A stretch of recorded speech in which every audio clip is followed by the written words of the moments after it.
Hello to Mary Beth and Jasmine and Sarah. Since I've asked you to make a video answering some small questions, it's only fair that I do the same. I know it's quite difficult to talk on camera. So to begin with Mary Beth, I'm going to tell you my favorite plant. I'd say it's the ohia tree. The ohia tree has a flower called lehua, and the story behind that is one of the main gods or goddesses in Hawaii, Pele.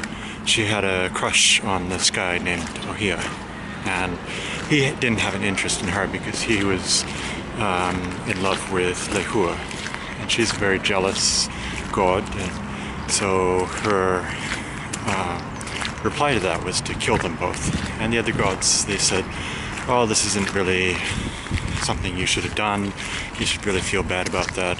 And she did. She realized that she'd lost her temper and wasn't very fair, and so what she did to sort of make up for this was she made Ohia into a tree and Lehua into the blossoms so that they would always be together.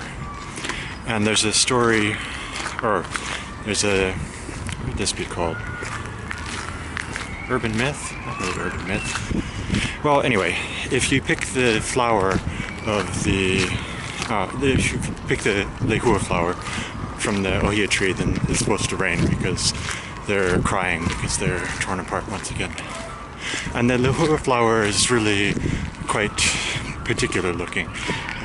It's not really much like many other flowers that I've seen. Although I did see a very similar flower in South Africa, which is interesting because it's really the opposite side of the world.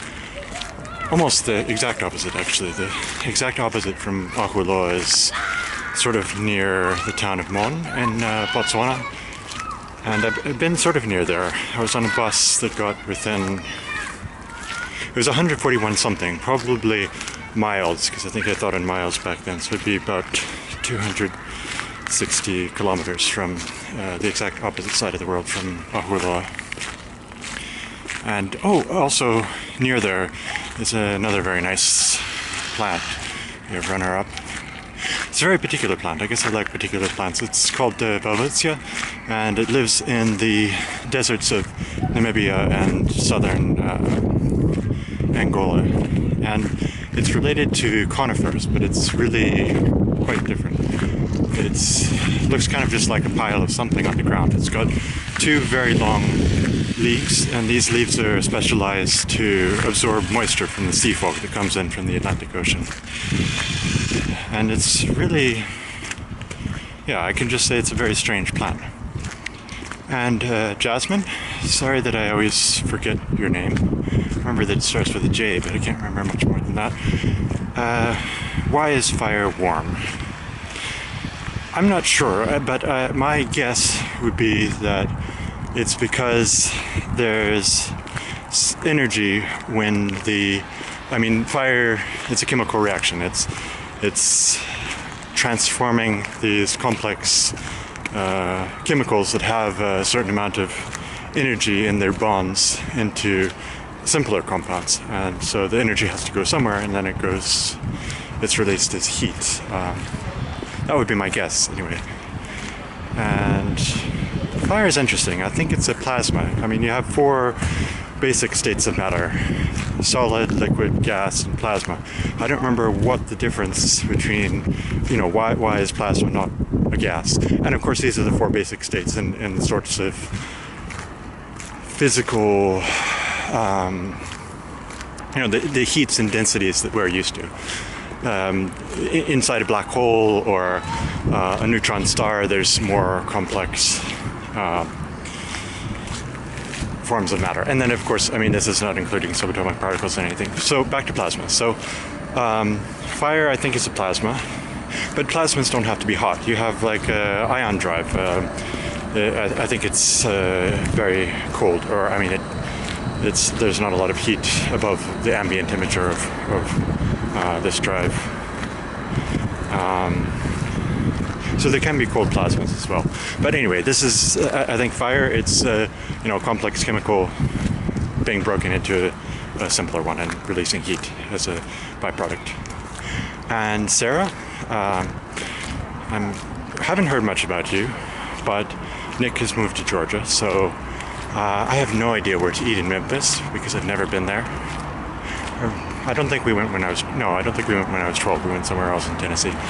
But I did look up on Happy Cow, some vegetarian restaurants in Memphis, and I thought the most interesting sounding was Imagine Vegan Cafe.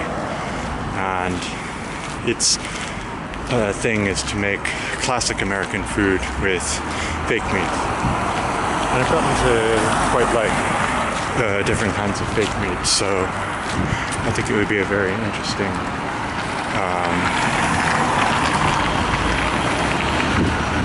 place to try. But if you come to Stockholm, I highly recommend Cafe 44. It's my new favorite sort of cafe to go to. Not only is it quite cheap, but the food is good, and it's sort of it's vegetarian or vegan, I'm not sure which, but and I think it's run by some sort of semi-socialist collective.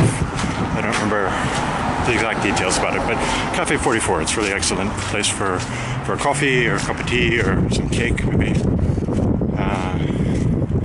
As restaurants go, I really like a place called Hermitage, and it's another vegetarian restaurant. You might see a trend there. And it's got a buffet. I really love buffets because then I can just eat what I want, and it's right in the old city, and it's not that expensive. It's not cheap, but it's not that expensive, so it's a good place to check out.